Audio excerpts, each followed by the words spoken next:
Okay Ramachandra గారు. శ్రీహరి యాదవ్ గారు ఉన్నారు, బీఆర్ఎస్ నాయకులు. నమస్తే అండి శ్రీహరి గారు. నమస్తే రహీం భాయ్, నమస్తే రామచంద్ర అన్న, గుడ్ ఈవినింగ్. నమస్తే నమస్తే నేను చాలా రోజుల అన్న తర్వాత. ఏం శ్రీహరి లేదు గారు సమాజం అన్న. విన్నారు కదా, జీవన్ వెళ్ళటం రెడ్డి వల్ల గారు ఒక పెద్దగా పెద్ద జరగాల్సిన పర్సనాలిటీ. నష్టం ఏం జరగదు. జీవన్ రెడ్డి పార్టీని వీడటం వల్ల జరగదు. ఆయనకి ఇవ్వాల్సినటువంటి సముచిత గౌరవం ఇచ్చాం, కానీ ఆయన అర్థం చేసుకోలేదు, వెళ్ళారు. కాబట్టి జరగాల్సిన పెద్ద నష్టం ఏం మా పార్టీకి జరగదు. ముందు బీఆర్ఎస్ పార్టీలో ఉన్నటువంటి నష్టాలు ఏందో అవి చూసుకోమనండి ఫస్ట్. దాంతోపాటు మీరేం చూస్తే బీఆర్ఎస్ పార్టీలోకి జీవన్ రెడ్డి రావటం పట్ల ఒక పండగ వాతావరణంగానే చెప్పుకుంటున్నారు. మళ్ళీ పక్క చూస్తే నష్టం లేదంటున్నారు, మీరు చూస్తేనేమో భారీ లాభం చేకూరింది జీవన్ రెడ్డి పార్టీలోకి వస్తా అంటున్నారు. ఎలా చూడాలి ఈ రెండింటిని? అన్న రహీం భాయ్, మన అన్న రామచంద్ర మాట్లాడింది పూర్తిగా విన్నా, మీ మొదటి ఇంట్రడక్షన్ కూడా విన్నాము. సమాజంలో సహజంగానే ఒక ధోరణి ఉందన్న, రాజకీయాలలో శాశ్వత శత్రువులు ఉండరు, శాశ్వత మిత్రులు ఉండరు అనేది. అదొక సహజమైనటువంటి నానుడిగా రాజకీయాల్లో చాలా కాలం నుంచి ఉన్నది. కానీ జీవన్ రెడ్డి లాంటి ఒక పెద్ద పర్సనాలిటీ, పెద్ద పర్సనాలిటీ అంటే ఆ రోజు తెలంగాణ ఉద్యమం నడుస్తున్న టైంలో కేసీఆర్ కు వ్యతిరేకంగా నిలబెడదామంటే అభ్యర్థులు కరువైన పరిస్థితిలో కేబినెట్ మంత్రిని తీసుకొచ్చి ఎంపీగా పెట్టారు. ఆ రోజు కాంగ్రెస్ పరువు కాపాడుకోవడం కోసం ఆ రోజు రాజశేఖర రెడ్డి జిద్దుతనాన్ని, అంటే తను జిద్దుగా అసలు తెలంగాణ లేదు, తెలంగాణను వాషౌట్ చేస్తాం, తెలంగాణ నినాదాన్ని ఉనికిలో లేకుండా చేయడం కోసము ఒక అస్త్రంగా జీవన్ రెడ్డిని ఆ రోజు వాడుకునే ప్రయత్నం చేశారు. ఆ రోజు మీరు తెలుసు లక్షల మెజార్టీ ఎట్లా వచ్చిందో.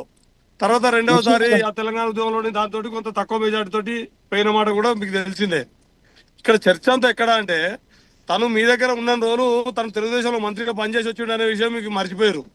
ఎప్పుడైతే ఒక నాయకుడు తమ పార్టీ నుంచి బయట పోయినప్పుడు మాత్రమే లోపాలు చూసేటటువంటి పద్ధతి ఉంది చూడు. తన గత చరిత్ర ఎన్ని రోజులు తెలీదా? తను తెలుగుదేశంలో తను కరీంనగర్ పార్లమెంట్ సభ్యులు నిలబెట్టినప్పుడు, అంతకుముందు మంత్రి పదవి ఇచ్చినప్పుడు, అంతకుముందు రాజశేఖర రెడ్డి 2 సార్లు కేబినెట్ లో ఉన్నప్పుడు, అప్పుడు తెలీదా ఆయన అంతకుముందు తెలుగుదేశం నుంచి వచ్చిండు అని? అది కాదు చర్చ. ఆయన ఆత్మగౌరవం ఉన్నటువంటి మనిషి. కొంచెము ఇక్కడ సమస్యల్లో ఆయనకి ఏదో కాంగ్రెస్ పార్టీ ఆయన అభివృద్ధికి దోహదం చేసిందని చెప్పడానికి ఆయన మీద ఎలాంటి అవినీతి మరకలు లేవు. ఆయన ఎంత సాదాసీదమైనటువంటి మనిషే కాకుండా తెలంగాణ పల్లెలలో ఉట్టిపడేటటువంటి ఒక పల్లె రైతు బిడ్డ. తనకు ఆత్మగౌరవం పాలెక్కు. ఆయన కోరుకున్నది వీళ్ళ నుంచి మంత్రి పదవి కోరుకోలే, వీళ్ళ నుంచి ఇంకేదో అభివృద్ధిలో లేకపోతే ఏదైనా కాంట్రాక్ట్లో కోరుకునే కాంట్రాక్టర్ కాదాయన. ఆయన కోరుకున్నదల్లా కనీస గౌరవం కోరుకున్నాడు, కనీస నాయకుడు దక్కాల్సిన గౌరవం కోరుకున్నాడు. ఆ గౌరవం ఇయ్యకపోగా మరింత అగౌరవపరిచే విధంగా శ్రీహరి గారు కొంచెం బ్యాక్ వెళ్ళారా? డైరెక్ట్ కెమెరా మీద పడుతున్నట్టు అనిపిస్తుంది, కొంచెం వెనక్కి వెళ్ళండి. కంటిన్యూ అండి. తను గౌరవం కోసం, స్వయం గౌరవం కోసం నిలబడే మనిషిగా తన స్వయం గౌరవాన్ని కాపాడుకోవడం కోసం వచ్చాడు. రెండవది, మాకు పండుగ వాతావరణం అనేది ఏంటంటే చూడండి, మీరు మా రామచంద్రన్ అంటున్నాడు వాళ్ళ దగ్గర డబ్బులు ఉన్నాయి ఆర్థికమని. నిజంగా జీవన్ రెడ్డి గారు అట్లాంటి మనిషా? జీవన్ రెడ్డి గారు ఆర్థిక వనరుల కోసం పార్టీలు మారే మనిషా? కాదు. ఆయన ఆత్మగౌరవం కోసం పార్టీలోకి వచ్చిండు. తనకు ప్రత్యామ్నాయము తెలంగాణ ప్రజల ఆత్మగౌరవం. ఆ రోజు తెలంగాణ ప్రజలందరూ తెలంగాణ కావాలని కేసీఆర్ వైపు నిలబడి లక్షలాది, అంటే డిపాజిట్ కూడా దక్కాలి అనే స్థాయిలో ఉన్న రోజు కూడా తను నిలబడ్డాయి. కాబట్టి ఇప్పుడు ప్రాయశ్చిత్తం చేసుకుంటున్నాడు. తను ఇలా చేరేటప్పుడు అన్న మాట ఏంటిది?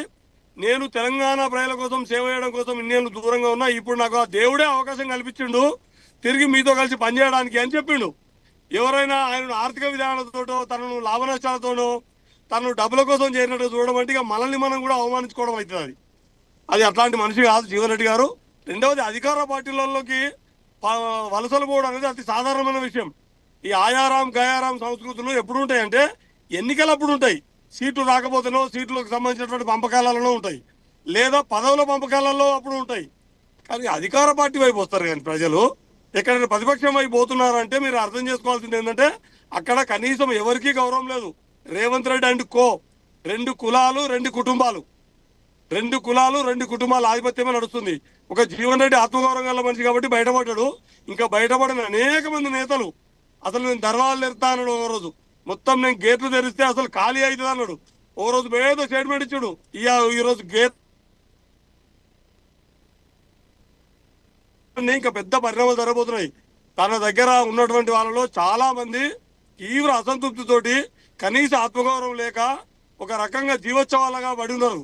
ఒక గొప్ప రాజకీయ ఉద్దండులు, దశాబ్దాల తరబడి సేవ చేసిన వాళ్ళు వదిలిపెట్టి ఈయన ఎట్లాంటి వాడో, ఎట్లా పిసిసి అధ్యక్షుడు అయిండో, ఎట్లా ముఖ్యమంత్రి అయిండో నేను ఆ చర్చలకు పోను. ఆ రామచంద్రన్నకు తెలుసు, తెలంగాణ సమాజానికి తెలుసు.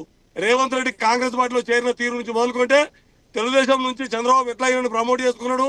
ఇప్పుడు వారానికి ఒకసారి చంద్రబాబు వచ్చి ఎట్లా ఆ తెలంగాణ ప్రయోజనాలు కాకుండా ఆ పాత ఇది తెలుగుదేశం కాంగ్రెస్ అయిందన్న. ఇప్పుడు ఈ కాంగ్రెస్ పార్టీ పాత కాంగ్రెస్ వాళ్ళని ఎవరిని కాంగ్రేయవాదుల్ని గాంధేయవాదుల్ని కాంగ్రెస్ వాదుల్ని గాంధేయవాదుల్ని నెగలనిచ్చే పరిస్థితి లేదాడా. కాబట్టి ఇక వరుస ఇది ఒక జీవన్ రెడ్డి కేవలం ప్రారంభం మాత్రమే.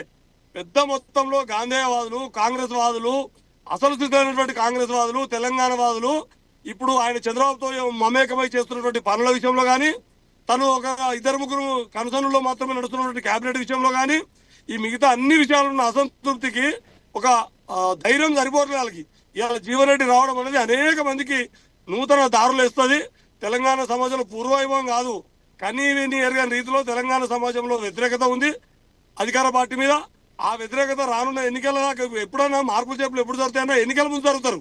కానీ ఇప్పుడు ఏ ఎన్నికలు వచ్చిన జీవన్ రెడ్డి కాబట్టి ఖచ్చితంగా సింగిల్ డిజిట్ కి పరిమితం అవుతుంది. పోయినసారి అసెంబ్లీలో 5 సీట్లు ఉన్నట్టుండే వాళ్ళవి 14 మంది ఉంటే సిఎల్పి చీలిపోయి మాదారులో విలీనమైనరు. ఇప్పుడు ఆ సింగిల్ డిజిట్ కి పరిమితం అవుతుంది. దానికి కనబడుతున్నటువంటి వాతావరణ సంకేతాలే, రాజకీయ సంకేతాలే జీవన్ రెడ్డి యొక్క మార్పు. జీవన్ రెడ్డి పార్టీలో చేరడం అనేది ఆ మార్పులకి ఒక సంకేతం అన్న. రైట్ అండి శ్రీహరి గారు, రైట్ అండి. మళ్ళీ మీ దగ్గరకు వస్తాను. ఇప్పుడే జాయిన్ అయ్యారు రాజకీయ విశ్లేషకులు చాలాసారి నరేంద్ర గారు. నరేంద్ర గారు నమస్తే అండి. నమస్తే. నరేంద్ర గారు, ఓవరాల్గా జీవన్ రెడ్డి తెలంగాణ రాజకీయాల్లో జీవన్ రెడ్డి సంబంధించిన విషయానికి వస్తే ప్రస్తుతం బీఆర్ఎస్ పార్టీలో చేరినట్టే, దానికి సంబంధించిన ముహూర్తం అయితే ఖరారు కావాలి. ఈరోజు కేసీఆర్ని కలవడం జరిగింది, నిన్న కేటీఆర్ వచ్చి స్వయంగా ఆయన్ని కలవడం జరిగింది. ఓవరాల్గా జీవన్ రెడ్డి మొత్తం మీద ప్రస్తావన చూసుకుంటే ప్రస్తుతం ఉన్నటువంటి తెలంగాణ రాజకీయ పరిస్థితుల్లో దీన్ని ఎలా చూడొచ్చు? ఇది కాంగ్రెస్ పార్టీకి ఏమాత్రం ఎఫెక్ట్ చూపించేటువంటి అంశం, ఇటు బీఆర్ఎస్కి ఏమాత్రం లాభం చేకూరేటువంటి అంశం అంటారు?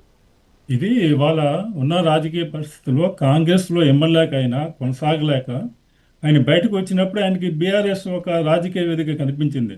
ఈ వయసులో వచ్చి ఆయన సొంతంగా పార్టీ పెట్టి సొంతంగా మళ్ళీ రాజకీయాలు నడిపేటువంటి ఆర్థిక సామర్థ్యం కానీ ఇతరగానే ఉన్న మనిషి కాదైనా ఆయనే మొదటి కాంచి ప్రజల మనిషిగా సమస్యల మీద పోరాడే మనిషిగా పేరుందారు. ఆయనకి ఇవాళ తన రాజకీయ ఉనికి కోసం బీఆర్ఎస్ తప్ప మరొక గత్యంతరం లేని పరిస్థితిలో ఆయన ఆ పార్టీ వైపు మొగ్గు చూపడం సహజమే. ఇవాళ ఆయన కాంగ్రెస్ నుంచి బయటకు వచ్చిన పరిస్థితులు ఏవైతే ఉన్నాయో అవి ఈనాడు దేశంలో